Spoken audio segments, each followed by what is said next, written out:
Welcome to Mostly Paleo, Always Delicious.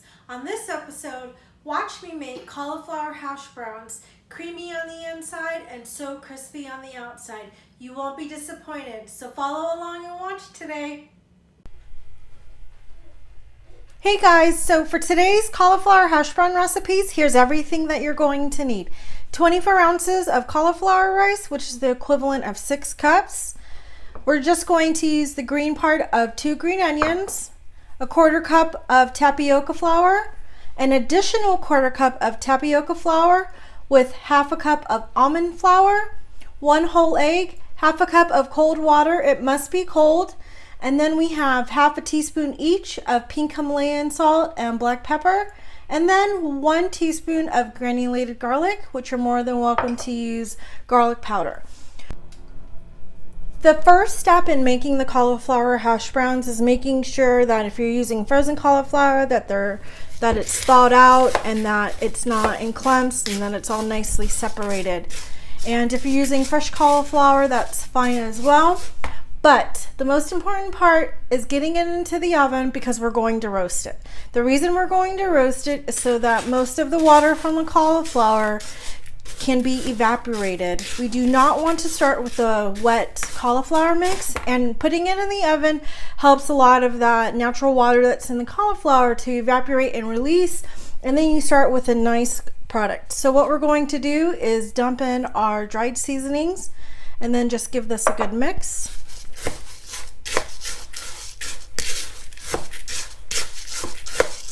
You just want to make sure that the cauliflower is evenly coated with the black pepper, the pink Himalayan salt, and that garlic powder before we put it on our baking sheet. So that looks good. So I've got a baking sheet here lined with some parchment paper, and then we're just going to dump this on here. Make sure you get all that out.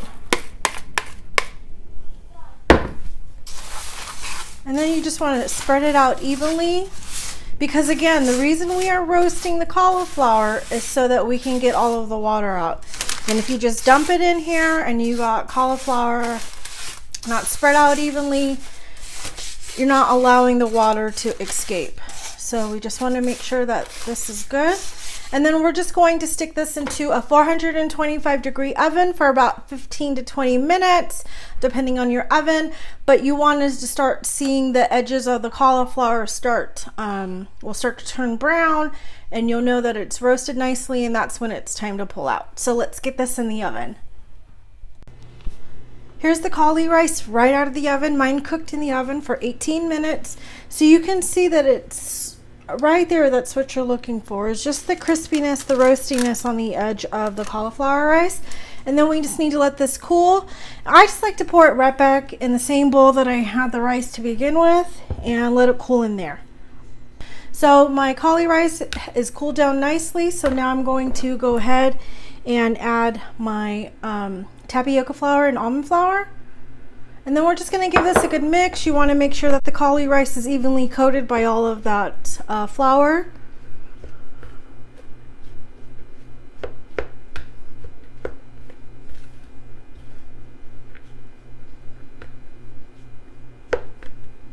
And then you're going to go ahead and add your green onions. Again, we're just using the green tops from 2 green onions that have been sliced and diced.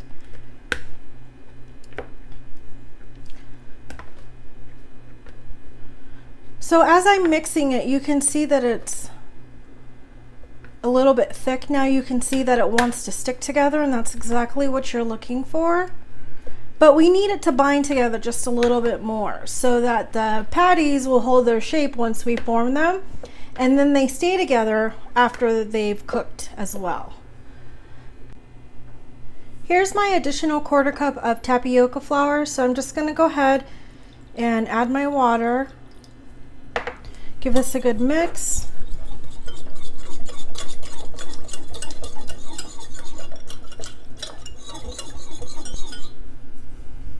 Once that's mixed well, I'm going to go ahead and add my egg directly to this mixture. And then again, I'm going to mix this until the egg is well incorporated.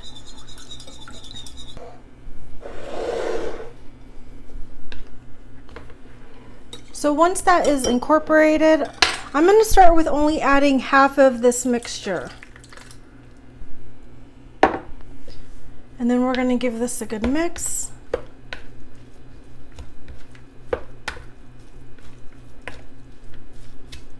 And the reason we only start with half is because depending on your ovens and how wet your cauli rice was to begin with determines on, how much moisture actually came out. So you don't want to start with that whole tapioca egg slurry. Just start with half, and I'll show you what we're looking for. And we're almost there. So it's wet, and when I smash it together like that, it retains its shape. So that's what we're looking for. And this is what's going to impart the creaminess on the inside, but also give it the nice crunchiness on the outside. And that's it. So we're there. So now we're going to shape our patties, and to shape my patties, I'm going to use a little bit less than a 1/4 cup per each patty. And this will give me about 6 to 8 patties depending on how thick I shape them and how big I shape them. And I like to shape mine like rectangles. It just makes it reminiscent of like what you would find at a fast food place or in the frozen food section of your grocery store. And I just think they're fun to eat this way.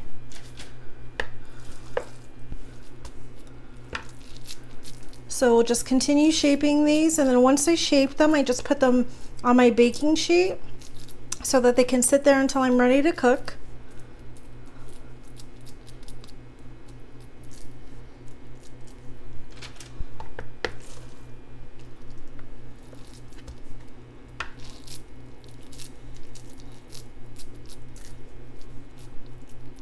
So I'm just going to continue shaping my patties, and then they'll be ready to cook. Here are the cauliflower hash browns that have been formed. I was able to get 7. You can easily get 8. You'll just use a little bit less than half a cup per hash brown that you form. I'm going to cook these on the stovetop in a frying pan or saute pan over medium heat. I'm going to use a mixture of avocado oil and ghee. You can use any cooking oil of your preference. Just make sure it's a high temp cooking oil. My oil's preheated, so I'm going to go ahead and add my cauliflower one at a time. And you want to hear that nice sizzle. That'll help develop a nice crust on the outside. And since we already cooked the cauliflower in the oven, these aren't really going to take that long. You just want to develop the nice crust on the outside and warm it through so that it's nice and crispy.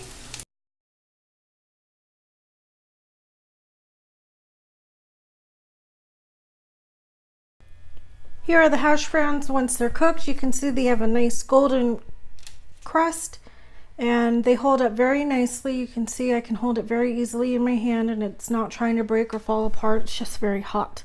But if you break it in half, you see you get a nice creamy center. And that's what you're looking for. A nice crust with a nice creamy center. I hope you enjoy these cauliflower hash browns as much as I enjoyed making them with you guys. Have a great day and see you next time on Mostly Paleo, Always Delicious. Don't forget to hit that like and subscribe button if you liked what you saw today.